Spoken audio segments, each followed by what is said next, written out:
সহজ রাস্তায় চলো, সঠিক পথে চলো, জান্নাতে সহজে যাইতে পারবা, জান্নাতটা তোমার কাছে হবে।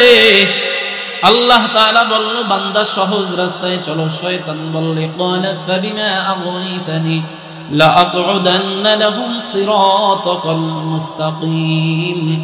আল্লাহ তাআলার সাথে চ্যালেঞ্জ করে শয়তান বললে আল্লাহ আমি দেখে নিব যে বনি আদমের কারণে আমি ধ্বংস হয়ে গেছি, হালাক হয়ে গেছি, আমিও দেখে নিব তারা কেমনে সহজ রাস্তায় চলে, সঠিক রাস্তায় চলে, চলতে দিব না। আমি ডান দিক থেকে ওয়াসওয়াসা দিব, বাম দিক থেকে ওয়াসওয়াসা দিব, সামন দিক থেকে ওয়াসওয়াসা দিব, পিছন দিক থেকে ওয়াসওয়াসা দিব। এক কথায় আমি বান্দাকে সামনে অগ্রসর হতে দিব না, আমি ওয়াসওয়াসা দিয়ে ধোকায় ফেলে গুনাহ করাইয়া আমার সাথে তাকে জাহান্নামী বানায় নিব। এবার আল্লাহ তাআলা বললেন এই ইবলিস, এক নম্বর চাওয়া হায়াত দিয়া দিলাম, হায়াত পেয়ে বড় খুশি হয়ে গেলাম।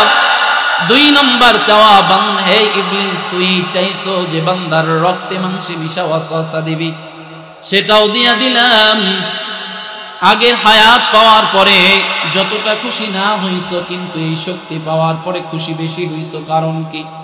এবার ইবলিস বলতেছে আল্লাহ প্রথমে হায়াত দিয়া দিয়েছো, ওয়াসওয়াসা দিতে পারবো, কোনো সমস্যা হবে না, তবে সেই ওয়াসওয়াসাটা তার কাছে হবে না, দূর থেকে দিতে হবে। দূর থেকে দিব কেমন বেশি ফায়দা হবে না?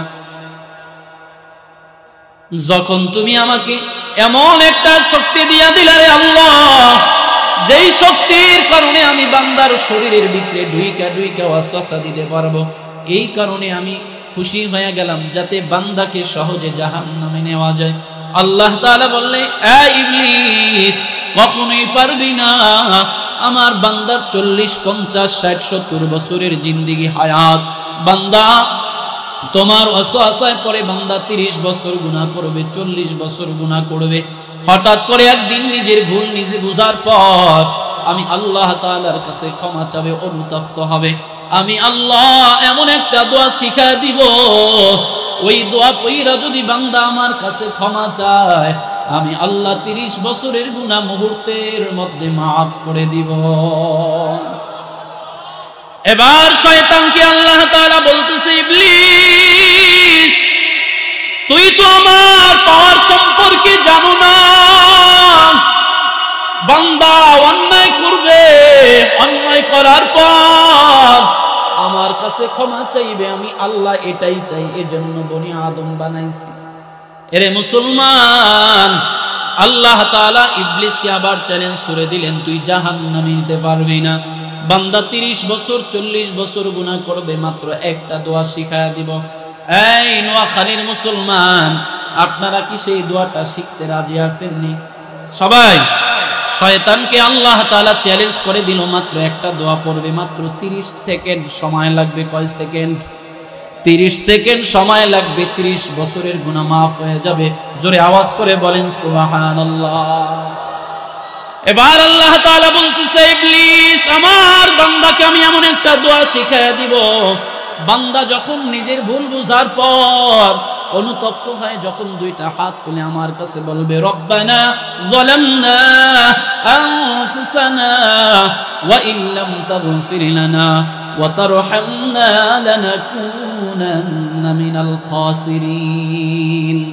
আল্লাহ তাআলা বলে ইবলিস বান্দা 30 বছর গুনাহ করার পর নিজের ভুল বোঝার পরে যদি একটা বার আমার কাছে বলে রব্বানা যালামনা আনফুসানা ওয়া ইল্লাম তাগফির লানা ওয়া তারহামনা লানাকুনান্না মিনাল খাসিরিন, ইবলিস শুইনা যা বান্দা 30 বছরের গুনাহ আমি আল্লাহ এই 30 সেকেন্ডের দোয়ার মাধ্যমে আমি মুহূর্তে মাফ করে দিব। এবার শয়তান আবার অবাক হয়ে গেল, আল্লাহ তুমি আমারে পাওয়ার দিয়া আবার সিনায় নিলা, ও দয়ার মালিক। 1 নম্বর চাওয়া হায়াত, 2 নম্বর চাওয়া আল্লাহ তুমি এমন শক্তি দাও বান্দার রক্তে মাংসে আমি মিশা ওয়াসওয়াসা দিব। আল্লাহ দিয়া দিলা, আবার তুমি ক্ষমার ঘোষণা করে দিলা, বান্দাকে মাফ করে দিলা। আল্লাহ লাভ কি হলো? এই ইবলিস বলে, এবার 3 নম্বর চাওয়া কি? ভাই 3 নম্বর চাওয়া হলো তুমি আমারে জীবনে কোনোদিন অসুস্থতা দিবা না। ভাই আল্লাহ আমারে সবাই বকবে, গালি দিবেন। আমরা শয়তানকে ভালো জানি না, গালি দেই। জোরে বলেন। সব সময় গালি, বাথরুমে গেলেও তো শয়তান রে বকে, ঠিক কিনা বলেন? কিভাবে? আল্লাহুম্মা ইন্নী আউযু বিকা মিনাল খুবুসি ওয়াল খাবাইস। এখানে খবিস দ্বারা শয়তানকে উদ্দেশ্য করা হয়, ঠিক কিনা বলেন? আল্লাহ আমার এই মানুষ বাথরুমে গেলেও শান্তিতে রাখবে না, ওখানেও বকবে, নামাজে বকবে, জিকিরের মধ্যে বকবে, রাস্তাঘাটে হাঁটবে তখনও বকবে, কারণ আমি ভালো না, আমি খারাপ, আমি অপরাধী। আল্লাহ তুমি আমারে অসুস্থতা দিবা না, তুমি আমারে কোনোদিন অসুস্থতা দিবা না। ও মুসলমান বলেন, নোয়াখালী চাটকিল কত হসপিটাল আছে, কোনোদিন কোন হসপিটালে কি গিয়া শুনছেন শয়তানের নামে কোনো ডায়েরি আছে? আসেনি? থাকবে না, কারণ অসুস্থতার নিয়ামত আল্লাহর কাছ থেকে নিয়ে আসছে, ঠিক কিনা বলেন? 3টা জিনিস আল্লাহর কাছ থেকে চাইছে শুধুমাত্র আপনার আমার ক্ষতি করার জন্য। বান্দা হায়াতে, পুরা হায়াতে জিন্দেগিতে বনি আদমের ক্ষতি করবে, কোনো কল্যাণ করবে না। 2 নম্বর, রক্তে মাংসে মিলে কাছে থাইকা ওয়াসওয়াসা দিবে, শান্তিতে থাকতে দিবে না, জাহান্নামে বানায় দিবে। 3 নম্বর, জীবনে কোনোদিন যেন অসুস্থতা না হয়। মুসলমান 3টা জিনিস আল্লাহর কাছ থেকে চেয়ে নিয়েছে। বলেন শয়তান যদি আল্লাহর কাছ থেকে চেয়ে নিতে পারেন দোয়ার মাধ্যমে, আপনি আমি কি আল্লাহর কাছ থেকে দোয়ার মাধ্যমে না পারবেন? মুসলমান, দোয়া হলো ইবাদতের মগজ। দোয়ার মাধ্যমে বড় বড় বুজুর্গ আল্লাহ ওয়ালা যারা ছিলেন, তাদের সাথে আল্লাহর সাথে একটা গুড কালেকশন ছিল, ভালো সম্পর্ক ছিল। দোয়ার মাধ্যমে বান্দা আল্লাহর কাছ থেকে তার বিপদ উদ্ধার করাইছে, দোয়ার মাধ্যমে বান্দার অসুস্থতা দূর করাইছে, দোয়ার মাধ্যমে আল্লাহর সাথে বান্দার সাথে সম্পর্ক হয়েছে। শুধু মানুষে দোয়া করে নাই, আপনার আমার মতো সাধারণ মানুষে দোয়া করে না। নবীরাও দোয়া করছে, আদম নবী দোয়া করছে, নূহ নবী দোয়া করছে, ঈসা নবী দোয়া করছে, ইব্রাহিম আলাইহিস সালাম দোয়া করছে, এমনকি আপনার আমার পয়গম্বর মুহাম্মদ রাসূলুল্লাহ দোয়া করছে, ঠিক কিনা? আদম নবীর যে দোয়া যেই আল্লাহ কবুল করছে, সে আল্লাহ এখনো আছে না নাই? জোরে আওয়াজ করে বলেন। মুহাম্মদুর রাসূলুল্লাহ সাল্লাল্লাহু আলাইহি ওয়াসাল্লামের দোয়া যেই আল্লাহ কবুল করছে, সেই আল্লাহ এখনো আছে না নাই? ওই আল্লাহর কাছে যদি আমরা চাই, আল্লাহ তাআলা আমাদেরও দোয়া কবুল করবে, ঠিক কিনা বলেন? আল্লাহ তাআলা বলেন, হুয়াল হাইয়্যু লা ইলাহা ইল্লা হুয়া ফাদউহু মুখলিসিনা লাহুদ্দীন আলহামদুলিল্লাহি রাব্বিল আলামিন। আল্লাহ তাআলা বলেন, তোমাদের রব চিরঞ্জীব। কি? জোরে বলেন। আল্লাহ যে চিরস্থায়ী চিরঞ্জীব, এতে কোনো সন্দেহ আছে? আল্লাহ বলেন, হুয়াল হাইয়্যু লা ইলাহা ইল্লা হু, তোমাদের রব চিরঞ্জীব, তিনি ব্যতীত আর কোনো ইলাহ নাই, আর কোনো মাবুদ নাই। জোরে আওয়াজ করে বলেন, আমাদের রব কয়জন? শাহাদাত আঙ্গুলিটা উপরের দিকে উঠায় দিয়ে বলেন, কয়জন? আল্লাহ তাআলা বলতেছেন, ফাদউহু মুখলিসিনা লাহুদ্দীন, তোমরা তার খাঁটি গোলামির মাধ্যমে আল্লাহ তাআলাকে স্মরণ করো। আলহামদুলিল্লাহি রাব্বিল আলামিন, সমস্ত প্রশংসা একমাত্র তার জন্য, যিনি মহান প্রতিপালক, যিনি গোটা পৃথিবীর সৃষ্টিকর্তা আল্লাহ। আল্লাহ রাসূল সাল্লাল্লাহু আলাইহি ওয়াসাল্লাম বলেন, ক্বালান নবী সাল্লাল্লাহু আলাইহি ওয়াসাল্লাম, ইন্না রাব্বাকুম হাইয়্যুন কারীম ইস্তাহয়ী মিন ইবাদিহি ইযা রাফআ ইয়াদাইহি আন ইয়ারুদ্দাহুমা সিফরা। আল্লাহ রাসূল বলেন, হে দুনিয়ার মানুষ, ইন্না রাব্বাকুম হাইয়্যুন কারীম, তোমাদের রব চিরঞ্জীব, তোমাদের রব দয়াশীল। তোমাদের রবের কাছে যখন তার কোনো বান্দা হাত তুলে দোয়া করে, হাত তুলে কিছু চায়, আল্লাহ রাসূল বলেন, আল্লাহ তাআলা বান্দার খালি হাতটারে ফিরিয়ে দিতে লজ্জাবোধ করে। মুসলমান, অত্র আয়াত এবং হাদিসের মাধ্যমে আল্লাহ তাআলা বান্দাকে দোয়া করার জন্য উদ্বুদ্ধ করেছেন এবং বান্দার দোয়া আল্লাহ তাআলা কবুল করবেন এই প্রতিশ্রুতি দিয়েছেন। এক নম্বর। দুই নম্বর কথা হলো আল্লাহ তাআলার একটা বিশেষ গুণ অত্র আয়াত এবং হাদিসের মধ্যে ফুটে উঠেছে, সেটা হলো হুয়াল হাইয়ুন ইন্না রাব্বাকুম হাইয়ুন। আল হাইয়ুন মানে হলো আল্লাহ চিরঞ্জীব, ঠিক কিনা? আমরা যখন আয়াতুল কুরসি পড়ি, আল্লাহু লা ইলাহা ইল্লা হুয়াল হাইয়ুল কাইয়ুম লা তাখুযুহু সিনাতুন ওয়ালা নাওম। আল্লাহ তাআলা বলেন আমি আল হাইয়ুল কাইয়ুম, আমি চিরস্থায়ী চিরঞ্জীব, আমার কোনো ঘুম নাই, আমার কোনো নিদ্রা নাই, আমার কোনো মরণ নাই, আমার কোনো অসুস্থতা নাই, আমার কোনো দুর্বলতা নাই। আমি আগেও যেমন ছিলাম এখনো তেমন আছি, ভবিষ্যতেও তেমন থাকবো। জোরে কোন আল্লাহু আকবার। আপনি প্রশ্ন করবেন আল্লাহ কেন ঘুমাও না? পয়গম্বর মুসা আলাইহিস সালাম আল্লাহ তাআলার কাছে প্রশ্ন করে, আল্লাহ তুমি যে ঘুমাও না এটা আমি বিশ্বাস করি, তবে বাস্তবে দেখতে চাই, প্র্যাকটিক্যাল দেখতে চাই। পয়গম্বর মুসা আলাইহিস সালাম ছিলেন একটু অন্য রকমের। কেমন? বলে এটা দিবা না কেন, দিতেই হবে, করবা না কেন, করতেই হবে। খুব খামখেয়ালি করতেন। পয়গম্বর মুসা আলাইহিস সালাম বললেন, আল্লাহ এবার তুমি যে ঘুমাও না এটা প্র্যাকটিক্যাল আমি একটু দেখতে চাই। আল্লাহ তাআলা বলে, পয়গম্বর নাও গ্লাস একটা নিয়ে পানি ভর্তি করে সারা রাত দাঁড়ায় থাকো, খবরদার এই গ্লাস থেকে যেন একটা ফোঁটা পানি জমিনে পড়ে না যায়। এবার পয়গম্বর আরবি পয়গম্বর মুসা আলাইহিস সালাম গ্লাস ভর্তি পানি নিয়ে দাঁড়ায় রইলেন। রাত্র যখন বেশি হয় আস্তে আস্তে করে তার ঘুম বেশি চলে আসতেছে। দেখবেন রাত্র যত বেশি হবে, মানুষ যদি না ঘুমায়, কোথাও বসে থাকে, কোনো ডিউটিতে থাকে, বসে বসে এরকম তন্দ্রা যায়, কি বলেন ঠিক কিনা? পয়গম্বরে আরবি পয়গম্বরে মুসা আলাইহিস সালাম এভাবে তন্দ্রা যাইতেছেন। রাত্র গভীর হয়, তার তন্দ্রার মাত্রা আস্তে আস্তে বাড়তে আসে। হঠাৎ করে এমন একটা তন্দ্রা দিলেন যে তন্দ্রা দেওয়ার সাথে সাথে হাত থেকে গ্লাস পড়ে গেল, ভেঙে চুরে চুরমার হয়ে গেল। পয়গম্বরকে আল্লাহ তাআলা ডেকে বলে, ও পয়গম্বর মুসা, মাত্র একটা গ্লাস একটা রাত্র পাহারা দিয়া রাখতে পারলা না, ঠিক রাখতে পারলা না। শুনে নাও আমি একটা গ্লাস পাহারা দেই না, একটা গ্লাসের পরিচালক না। এ পয়গম্বর মুসা,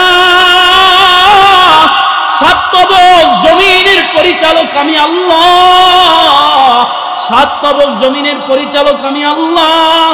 এ পয়গম্বর, শুধু জমিন আর আসমানের পরিচালক নয়, শোন ভালো করে শোনো। এই দুনিয়া ও আসমান ও জমিনের মধ্যে যত মাখলুক আছে, সমস্ত মাখলুকাতের পরিচালক আমি আল্লাহ। আমি একটা মুহূর্তের জন্য যদি তন্দ্রা যাইতাম, ঘুমায়া যাইতাম, কোনোটারই মিল থাকতো না। মুসলমান, লাউ কানা ফীহিমা আলিহাতুন ইল্লাল্লাহু লাফাসাদাতা। আল্লাহ তাআলা বলে, একের অধিক যদি আল্লাহ থাকতো, দুই খোদা থাকতো, তাহলে কোনো কিছুই থাকতো না, ধ্বংস হয়ে যেত, ফাসাদ সৃষ্টি হইতো, ঠিক কিনা বলেন? মুসলমান, পয়গম্বর মুসা বলে, আল্লাহ তুমি যে ঘুমাও না এটা আমার পুরোপুরি বিশ্বাস।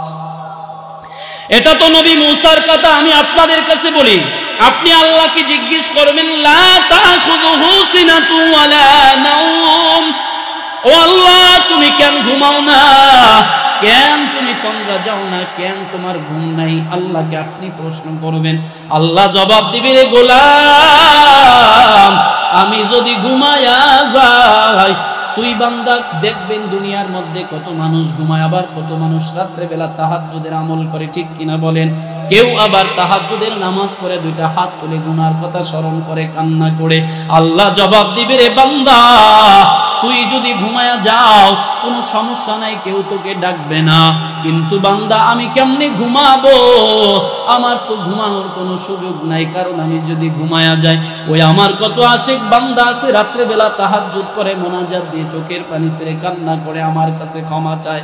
আমি যদি ঘুমায়া যাই, বলো না বান্দা আমার ডাকে, বান্দার ডাকে কে সাড়া দিবে?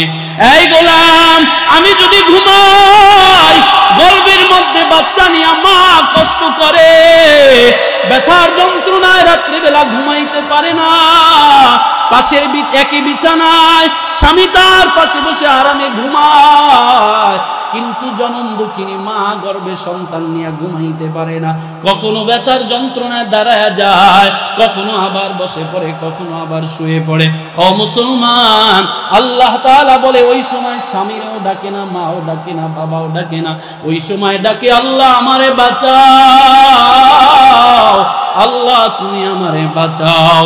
হে মুসলমান, আল্লাহকে প্রশ্ন করবেন, আল্লাহ কেন তুমি ঘুমাও না? কয় বান্দা, নোয়াখালী থেকে রাত্রেবেলা নাইটের গাড়িতে তুই ঢাকা যাইতে আসো, গাড়ির মধ্যে বইসা বলো আল্লাহ তুমি আমাকে সহি সালামতে আমার গন্তব্যে পৌঁছায়া দিও। হঠাৎ করে কুমিল্লা অ্যাক্সিডেন্টের মুখোমুখি, ওই সময় পাশের সিটে বন্ধু বান্ধব, ছেলে মেয়ে, স্ত্রী, পুত্র পরিজন অনেক থাকে, কেউ তখন কাউকে ডাকে না। ওই বিপদে পইরা বলে আল্লাহ আমাকে বাঁচাও, আল্লাহ আমাকে বাঁচাও, আল্লাহ আমাকে বাঁচাও। বল না রে বান্দা, আমি যদি ঘুমায়া যাই ওই সময় বান্দা তোর ডাকে কে সাড়া দিবে রে বান্দা? কে তোর বিপদ উদ্ধার করবে? এই জন্য আমি আল্লাহ একটা মুহূর্তের জন্য ঘুমাই না। চাইবো কার কাছে? মুসলমান, আল্লাহ তাআলা বলেন আল হাইয়ুল কাইয়ুম, আমি আল্লাহ চিরস্থায়ী চিরঞ্জীব। আমি আগেও যেমন ছিলাম, এখনো তেমন আছি, ভবিষ্যতেও থাকবো। বান্দা তোর যদি চাইতে হয় তুই আমার কাছে চা, দুনিয়ার কারো কাছে চাইস না। মুসলমান, আল্লাহ তাআলা বলে আমার কাছে চাও, আমার কাছে দোয়া করো, আমি তোমাদের দোয়া কবুল করব। বিপদে পড়বো আল্লাহর কাছে বলবো, আল্লাহ আমাদের বিপদ দূর করবে। কিছু দরকার হয় আমরা তার কাছে চাইব, দুনিয়ার কোনো মানুষের কাছে চাইব না, ঠিক কিনা? আমরা তো এখন চাই মাজারে, ঠিক কিনা বলেন? মাজারে চাই না? মুসলমান, বাবার দরবারে গিয়া বলে বাবা আমার সন্তান নাই, আমার একটা সন্তানের ব্যবস্থা করে দাও। জোরে বলুন নাউজুবিল্লাহ। বা মাজারওয়ালায় যদি সন্তান দিতে পারতো, আমি বলি এই দুনিয়াতে কোনো হিজলা থাকতো না। মাজারওয়ালায় দিতে পারে? মুসলমানেরা যায় দরগায়। কোথায় যায়? দরগায় যায়। হিন্দুরা যায় দুর্গায়। কোনটার মধ্যে ভেদাভেদ নেই, উভয়টাই শিরক। কি বলেন ঠিক কিনা? আল্লাহ বলে বান্দা ইন্নাল্লাহা লা ইয়াগফিরু আন ইউশরাকা বিহি ওয়া ইয়াগফিরু মা দুনা যালিকা লিমান ইয়াশা। আল্লাহ তাআলা বলে বান্দা আমি শিরকের গুনাহ ব্যতীত সব গুনাহ maaf করব, তবু তোমরা শিরক করিও না। চাইবেন কার কাছে? যারা দরগায় চায় তারা কি সঠিক না ভুল? যারা দুর্গার কাছে চায়, বলেন তো দুনিয়ার মূর্তি কি কোনো মানুষের চাহিদা পূরণ করতে পারে? জোরে বলেন। হিন্দুরা যে নিজের হাতে, কত বিবেকহীন লোক তারা, চিন্তা করেন। আশেপাশে হিন্দু বাড়ি আছে না? আছে? হ্যাঁ, সমস্যা নেই, আমি তো কোরআন দিয়ে বলতেছি নাকি? মুসলমান, যদি তারা শুনে থাকে আমি তাদেরকে দিনের দাওয়াত দিয়া যাই কোরআন দিয়া, ভাই মন দিয়া শোনো, জ্ঞান দিয়া বিবেক বিবেচনা করো, কোরআনটাকে রিসার্চ করো। আমি যে কথাগুলা বলবো ওলামায়ে কেরাম এখানে সামনে পিছনে অনেক আছেন, কোরআন দিয়ে আমি কথা বলবো। আল্লাহ তাআলা বলেন লাহু দাওয়াতুল হক ওয়াল্লাযীনা ইয়াদউনা মিন দুনিহি লা ইস্তাজিবুনা লাহুম বিশাইইন ইল্লা কাবাসিদি কাফাইহি ইলাল মা'i লিয়াবলুগা ফাহু ওয়া মা হুয়া বিবালিগি ওয়া মা দুআউল কাফিরিনা ইল্লা ফি দালাল। মানুষ আজ মূর্তি নিজের হাতে মাটি দ্বারা মূর্তি বানাইয়া নাম রাখছে দুর্গা, নাম রাখছে কালী, নাম রাখছে সরস্বতী। কি বলেন ঠিক কিনা? নাম রাইখা বলে দুর্গা তুই আমার বিপদ দূর কর, এই সরস্বতী তুই আমার রিজিকের ব্যবস্থা করে দে, মা কালী তুই আমার অসুস্থতা দূর করে দে, এই তুই আমার বিপদ দূর করে দে। মুসলমানের আওয়াজ দিয়া বলেন দুর্গা আর কালী সরস্বতী কি কোনোদিন তাদের বিপদ দূর করতে পারবেনি? বিপদ দূর করার মালিক কে? মুসলমান, আল্লাহ তাআলা বলে, কত বিবেকহীন মানুষ, চিন্তা করেন। আল্লাহ তাআলা বলে লাহু দাওয়াতুল হক, একমাত্র হকের আহ্বান কার? আল্লাহ তাআলা বলে লাহু দাওয়াতুল হক, তোমাদের রবের আহ্বান হলো সবচেয়ে সত্য, এটাই হক। মুসলমান যারা আল্লাহকে বাদ দিয়ে মূর্তির পূজা করে, হিন্দুরা যে মূর্তির পূজা করে, বলেন তো তারা কি কোনোদিন তাদের ডাকের সাড়া দিতে পারবেনি? হ্যাঁ, কোনোদিন তাদের ডাকের সাড়া দিতে পারবে না, কোনোদিন তাদের ডাকের সাড়াও দিতে পারবে না, তাদের কোনো উপকারে আসবে না। মুসলমান, এরপরে চিন্তা করেন আল্লাহ তাআলা পরবর্তীতে বলতেছেন তাদের উপমাটা এমন হলো যে মানুষ যেমন পানির কিনারায় দাঁড়াইয়া, নদীর পাশে পুষ্কুনির পাশে দাঁড়াইয়া হাত সামনের দিকে বাড়াইয়া দিয়া বলতেছে পানি আমার মুখে চলে আয়। বলেন তো হাত বাড়াইয়া যদি কোনো মানুষ বলে পানি আমার মুখে চলে আয়, কোনোদিন পানি কি তার মুখের মধ্যে যাবেনি? আল্লাহ তাআলা তাদের ব্যাপারটা এমন বলেছেন, তারা তো হাত এভাবে দিয়ে রাখছে নাকি, হ্যাঁ এভাবে হাত দিয়ে রাখছে, বলে কোনো শক্তি নাই। সমস্ত শক্তির মালিককে বলে তারা তো অসহায়, এতটাই অসহায়। অন্য আয়াতে আল্লাহ তাআলা বলে ইয়া আইয়ুহান নাসু দুরিবা মাসালুন ফাসতামিউ লা ইন্নাল্লাযীনা তাদউনা মিন দুনিল্লাহি লা ইয়াখলুকু যুবাবান ওয়ালাউ ইজতামাউ লা ওয়া ইন ইয়াসলুবহুমুয যুবাবু শাইয়ান লা ইস্তানকিদুহু মিনহু দুআফাত তালিব ওয়াল মাতলুব।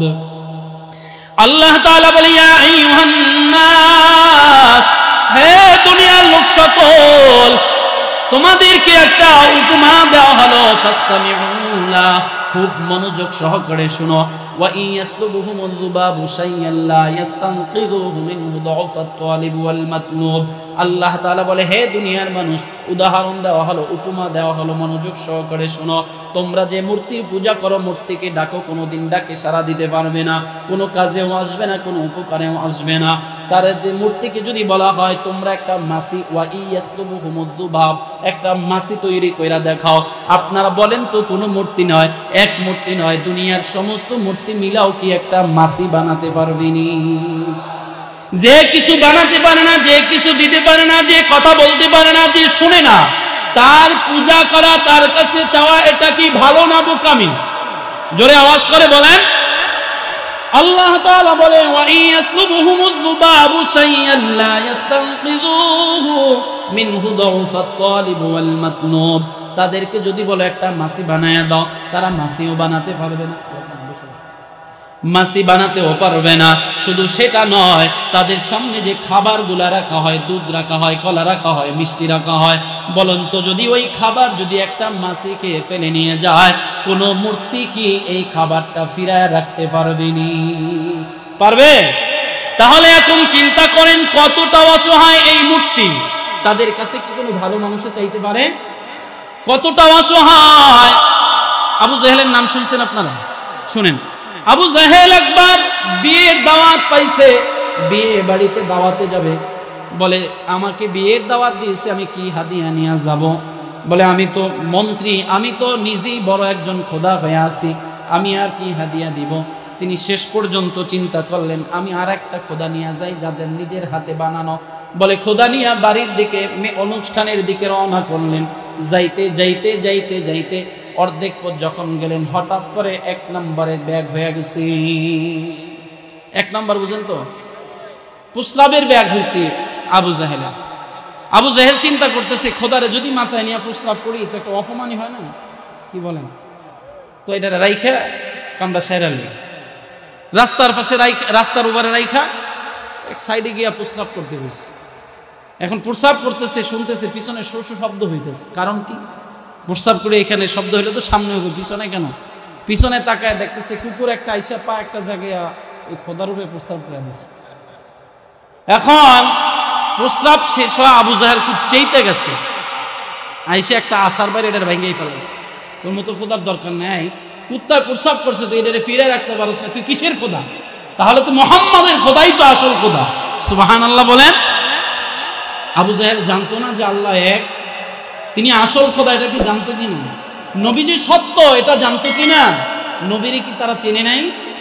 আল্লাহ তাআলা তার পবিত্র কোরআনের মধ্যে বলেন আল্লাযীনা আতাইনাহুমুল কিতাবা ইয়ারিফুনাহু কামা ইয়ারিফুনা আবনাআহুম। মনে করেন না কাফেররা নবীকে চেনে না, না না, তারা চিনতো। কেমনে চিনতো? বলে নিজের বাবা তার সন্তানদের জন্য চিনে, কাফেররাও আমার নবীরে তেমনি চিনতো। সুবহানাল্লাহ। তারপরে ওমরের মতো মানুষ কালেমা পড়ে মুসলমান হয়ে গেছে, আবু বকরের মতো মানুষ কালেমা পড়ে মুসলমান। কিন্তু আবু জাহেলের কপালে আল্লাহ তাআলা হেদায়েত লেখে নাই, বরং সে হেদায়েত প্রাপ্ত হয় নাই, মুসলমান হতে পারে নাই। ওমর কালেমা পড়ছে, জাহান্নামের আসামি জান্নাতি মানুষ হয়ে গেছে, স্মরণের মানুষের পরিণত হয়ে গেছে। রাসূল বলে আমার পরে যদি কেউ নবী হতো আল্লাহ ওমরকে নবী হিসাবে আবার পাঠাইতো। মুসলমান, তাহলে আমরা চাই দরগায়, আমরা চাই দুর্গায়, বলেন তো দরগাওয়ালায় আমাদের চাওয়া পূরণ করতে পারবেনি? না না না, দরগাওয়ালায় পারবে না, দুর্গাওয়ালায় পারবে না, পারবেন কি? আল্লাহ তাআলা বলে ওয়া ইযা সাআলাকা ইবাদি আন্নী ফাইন্নী করিব উজিবু দাওয়াতাদ দাঈ ইযা দাআন ফালইস্তাজিবু লি ওয়াল ইউমিনু বি লাআল্লাহুম ইয়ারশুদুন। আল্লাহ তাআলা বলে ও পয়গম্বর, যখন আমার বান্দা আপনার কাছে প্রশ্ন করবেন আল্লাহ কোথায়, বলেন আল্লাহ কোথায়? আপনারা বলেন আল্লাহ কোথায়? কোথায়? আল্লাহ তাআলা বলেন ওয়া ইযা সালাকা ইবাদি আন্নী ফাইন্নী করিব। ও পয়গম্বর, আমার ব্যাপারে যখন আমার বান্দারা আপনার কাছে প্রশ্ন করবেন আল্লাহ কোথায়, আপনি বলে দেন ফাইন্নী করিব, বান্দা আল্লাহ একেবারে তোমার সন্নিকটে। মুসলমান, আমরা তো মনে করি আল্লাহ দূরে, না না, ওয়া নাহনু আকরাবু ইলাইহি মিন হাবলিল ওয়ারিদ। আল্লাহ তাআলা বলে বান্দা আমি তোর নিকটে, কত নিকটে শুনেন। আল্লাহ বলে তোমার ঘাড়ের সার রক্তটা তোমার যত নিকটে তার থেকেও আমি আল্লাহ তোমার নিকটে। বান্দারে, আল্লাহওয়ালা যারা, আল্লাহকে বেশি ডাকে যারা, তারা ডানে তাকালেও দেখে আমার আল্লাহ, বামে তাকালেও দেখে আমার আল্লাহ, সামনে তাকালেও আল্লাহ, পিছনে তাকালেও আল্লাহ। নদীর মধ্যে যদি কোনো মানুষ, পুষ্করির পানির মধ্যে যখন কোনো মানুষ ডুব দেয়, ডানে তাকালেও পানি, বামে তাকালেও পানি, সামনে পিছনে উপরে নিচে পানি আর পানি, পানি আর পানি, আর কিছুই দেখা যায় না। আল্লাহওয়ালা, আল্লাহর আশিক যারা, বান্দা ডানে তাকাইলেও আল্লাহকে দেখতে পায়, বামে তাকাইলেও আল্লাহকে দেখতে পায়। এজন্য দেখবেন কিছু কিছু আল্লাহওয়ালা জাকিরিন আছে, রাস্তা দিয়ে হাঁটে আর জিকির করে আল্লাহ আল্লাহ আল্লাহ, হাঁটে আর আল্লাহকে ডাকে। কারণ আল্লাহকে ডাইকা যে মজা পাইছে সে কোনোদিন আল্লাহকে ভুলতে পারে না। ঠিক কিনা বলেন? এজন্য দেখবেন অনেক জাকিরিনদেরকে মানুষ পাগল বলে, বলে কি বলে না? মুসলমান, দুনিয়ার মানুষ যদি আমাদেরকে পাগল বলে সমস্যা আসেনি? জোরে আওয়াজ করে বলেন আমরা কার পাগল হব? কার পাগল? জোরে আওয়াজ করে বলেন কার পাগল?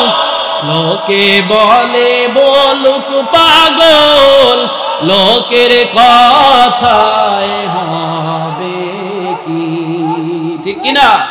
লোকে বলে বলুক পাগল, লোকের কথায় হবে কি? আমি ডুব দিয়েছি মাওলার প্রেম সাগরে, আমি জাব দিয়েছি মাওলার নূরে, মাওলা সারা আবার কি লোকে বলে বলুক পাগল, লোকের কথায় হবে কি? জোরে বলেন ঠিক কিনা? আমরা পাগল হব কার?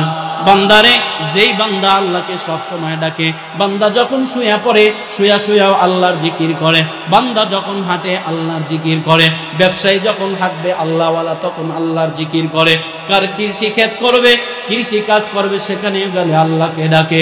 কারণ আল্লাহকে ছাড়া তার একটা মুহূর্ত ভালো লাগে না। ঠিক কিনা বলেন? এজন্য মুসলমান যদি আওয়াজ করে আবার বলেন চাইবো কার কাছে? দিতে পারেন কে? এই দুনিয়ার মানুষের কাছে দুনিয়ার মানুষ চায়, একবার দুইবার তিনবার চাইলে বিরক্ত বিরক্ত হয়ে যায়, বারবার দিতে চায় না, কি বলেন ঠিক কিনা? কিন্তু আল্লাহর কাছে বান্দা যতবার চাইবা আল্লাহ ততবার তোমার চাওয়া পূরণ করে দিবে। সুবহানাল্লাহ বলেন। মুসলমান, এজন্য দুনিয়ার মাজারে গিয়ে আমরা মাজারে গিয়া বাবার কাছে যাইব না। ও হিন্দু ভাই, একটু চিন্তা করো, মূর্তির কাছে গেলে মূর্তি তোমার কিছুই চাওয়া পূরণ করতে পারবে না। তারা যদি মুখে বলে আল্লাহকে মানি না, তাদের দিল সাক্ষী দেয় আল্লাহ এক। ঠিক কিনা বলেন? কারণ তারাও জানে আল্লাহ এক, কোরআন সত্য, সব ঠিক আছে, তারপরও মানতে পারে না। এজন্য মুসলমান, তারা তো যাই না শিরক করে, আমরাও কিন্তু যাই না শিরক করি। আমরা মাজারে গিয়া শিরক করি না। না বাবা, মাজারে চাইবেন না, এজন্য আল্লাহর কাছে চাইবেন, আল্লাহ আপনার চাওয়া পূরণ করে দিবে। বলবেন হুজুর কতই তো আল্লাহর কাছে চাইলাম, কই আল্লাহ তো চাওয়া পূরণ করলো না। মুসলমান, দেখবেন দুনিয়াতে চাকরির জন্য যদি কেউ অ্যাপ্লিকেশন করে, দরখাস্ত করে, চাকরির জন্য যদি কোনো দরখাস্ত করে, চাকরির জন্য দরখাস্ত করার সাথে সাথেই তার চাকরি হয়ে যায় নাকি বলেন? হয়নি? সময় করতে হয় না, অপেক্ষা করতে হয়।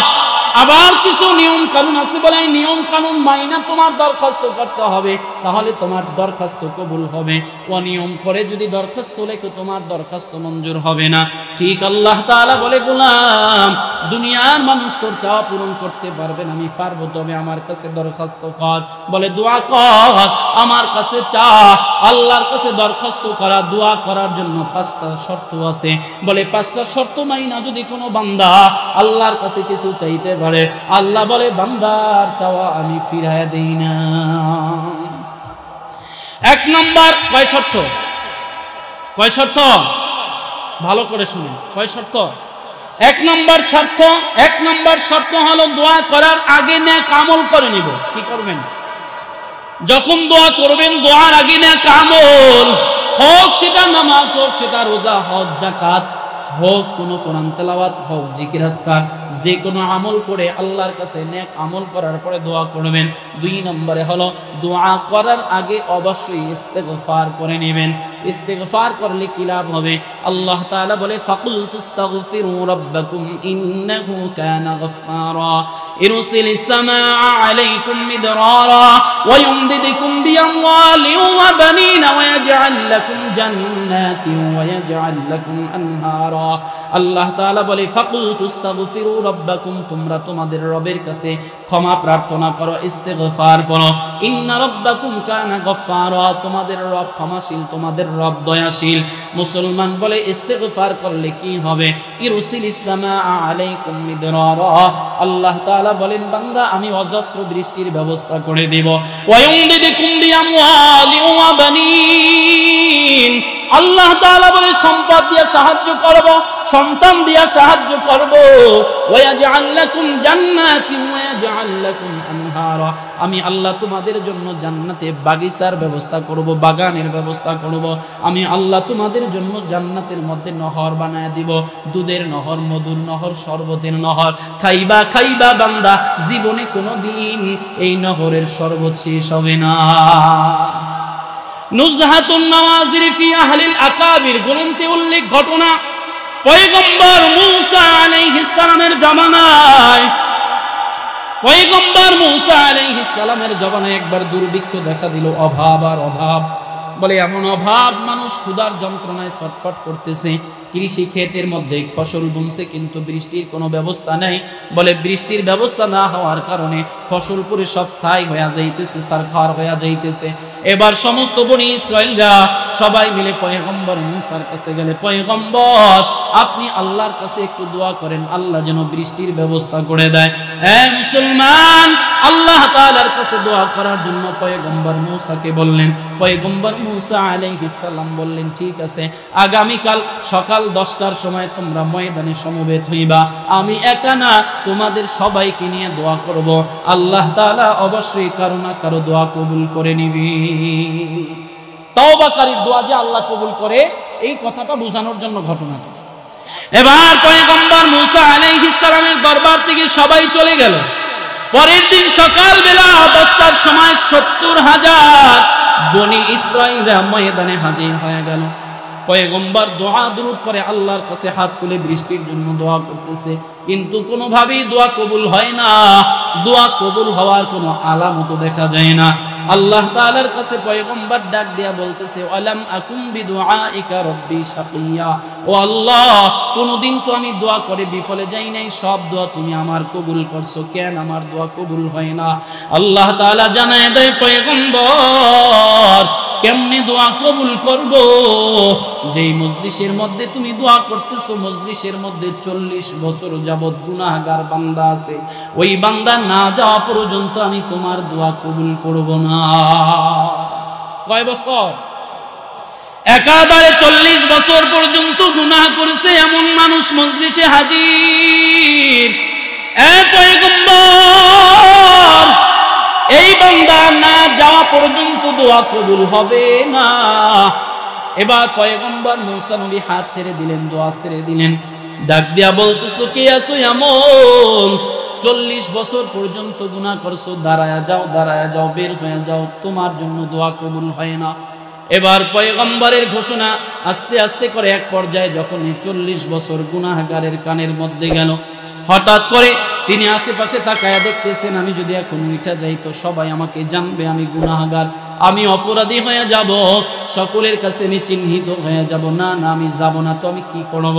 যদি এখানে বসে থাকি আল্লাহ তাআলা আবার ওহীর মাধ্যমে নবীকে জানায়া দিবে, চিহ্নিত করে দিবেন, তাহলে আমার তো আরো অপমান হতে হবে না, আমি এখন কি করব? সব শেষ চিন্তা ভাবনা করার পর এবার 40 বছর যাবত যেই বান্দা গুনাহ করছে, হঠাৎ করে তার মাথার মধ্যে চিন্তা, 40 বছর পর্যন্ত গুনাহ করছি, কিন্তু আমার আল্লাহ তো এই গুনার কথা কাউরে জানায় নাই। এরে মুসলমান, ও এলাকার যুবক ভাই, রাত্রে বেলা যেই গুনাহ আমরা করি, সকাল বেলা যদি এটা প্রকাশ করে দিত আল্লাহ, বলেন তো রাস্তায় কোনো মানুষ শরমে হাঁটতে পারত না। এবার 40 বছরের গুনাহগার নিজের দিলটারে ফাটায়া চোখের পানি ফেলায়া ফেলায়া কান্না করে আর বলে, রে ও দয়ার মালিক, 40 বছর পর্যন্ত গুনাহ করছি, কেউ জানে না, কাউরে তুমি জানাও নাই। আজ এমন একটা অবস্থা, আমি যদি ময়দান ত্যাগ করি সবাই জানবে আমি গুনাহগার, আমি অপরাধী, আমি লজ্জিত হয়ে যাব। আল্লাহ গো, তুমি জানছো আমার গুনার খবর, দুনিয়ার আর কেউ জানে নাই, আর কেউ জানাতেও চাই না কাউকে।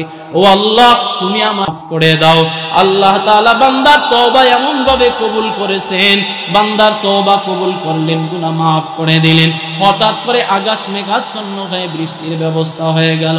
পয়গম্বর মুসা নবী ডাক দিয়া বলে, আল্লাহ, আপনি বললেন 40 বছরের বান্দা, গুনাহগার বান্দা যতক্ষণে না যাবে ততক্ষণ পর্যন্ত আপনি দোয়া কবুল করবেন না। আল্লাহ গো, কেউ তো গেল না, কেন আপনি বৃষ্টির ব্যবস্থা করলেন? এবার আল্লাহ ডাক দিয়া বলে, পয়গম্বর, যার উসিলায় দোয়া কবুল হয় নাই, যার উসিলায় বৃষ্টি বন্ধ ছিল, আমি আল্লাহ তার উসিলায় আবার বৃষ্টির ব্যবস্থা করে দিলাম। এবার পয়গম্বর মুসা আলাইহিস সালাম ডেকে বললেন, আল্লাহ, আমি কি ওই বান্দার সাক্ষাৎ পাবনি? তার সাক্ষাৎ একটু করায় দাও। আল্লাহ তাআলা বলে, পয়গম্বর 40 বছর পর্যন্ত গুনাহ করছে, কারো কাছে আমি প্রকাশ করি নাই, আজ তওবা কবুল হইছে, আজও আমি প্রকাশ করব না। এজন্য বান্দা, আল্লাহ রাসূল বলেন, ক্বালান নবী সাল্লাল্লাহু আলাইহি ওয়াসাল্লাম, আত-তাইবু মিনাজ যামবি কামান লা যামবা লা, কেউ যদি তওবা করে আল্লাহর কাছে ক্ষমা চায়, আল্লাহ তারে নিষ্পাপ বানায় দেয়, এমন নিষ্পাপ বানায় দেয় যেন তার জীবনে কোনো গুনাহ নাই। তওবা যদি বান্দা খাস ভাবে করতে পারে, আল্লাহ তাআলা তার তওবা কবুল করে, তার গুনাহ মাফ করে দেয়। এখন শুনে নেন মুসলমান, তওবা কবুল হওয়ার জন্য আবার 5টা শর্ত আছে। কয়টা শর্ত? 5টা শর্ত আছে। 1 নম্বর শর্ত হলো বান্দা নিজেকে গুনাহগার অনুতপ্ত হতে হবে। 2 নম্বর, যে গুনাহ করছেন গুনাহটারে বন্ধ করে দিতে হবে। 3 নম্বর, যে গুনাহ করছেন গুনার উপরে ঘৃণা জমায়া দিতে হবে। 4 নম্বর, যেই গুনাহ করছেন জীবনে আল্লাহ তাআলার সাথে এমন একটা পাক্কা ওয়াদা দিবেন, আল্লাহ গো, জীবন থাক আর যাক, জীবনে আর কোনোদিন গুনাহ করব না। 5 নম্বর, হকুল্লাহ হকুল ইবাদ, বান্দার হক আল্লাহর হক। আল্লাহ বলে আল্লাহর হক আল্লাহ ইচ্ছা করলে মাফ করে দিতে পারেন।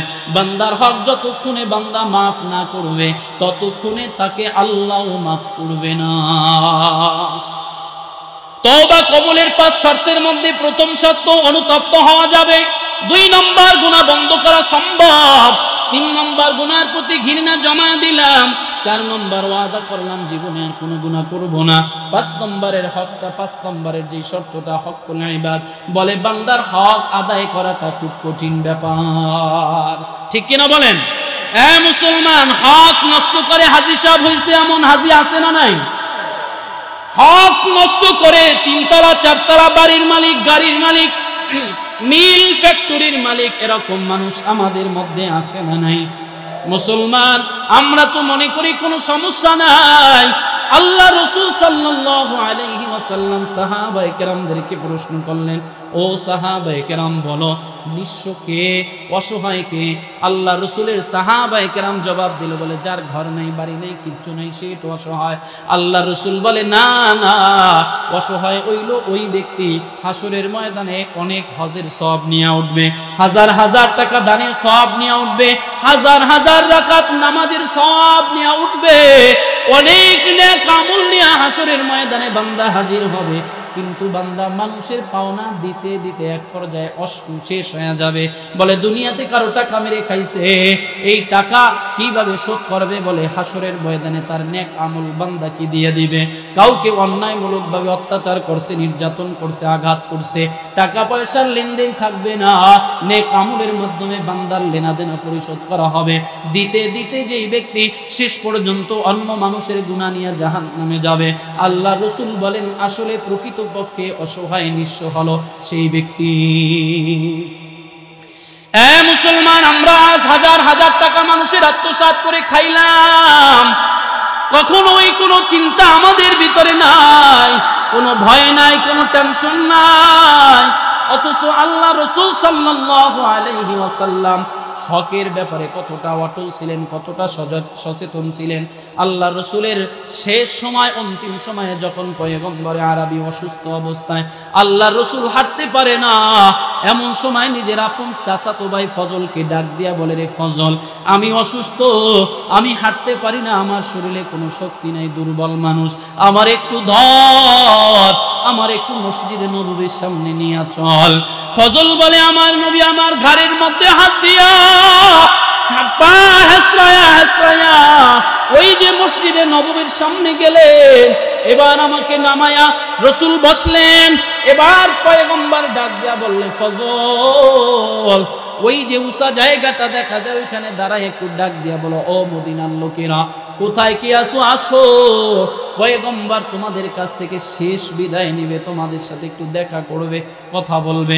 এই কথাটা শোনার সাথে সাথে মদিনার মানুষগুলা চতুর্দিক থেকে আইসা রাসূলের দিকে ঘেরাও করে দাঁড়ায় গেছে।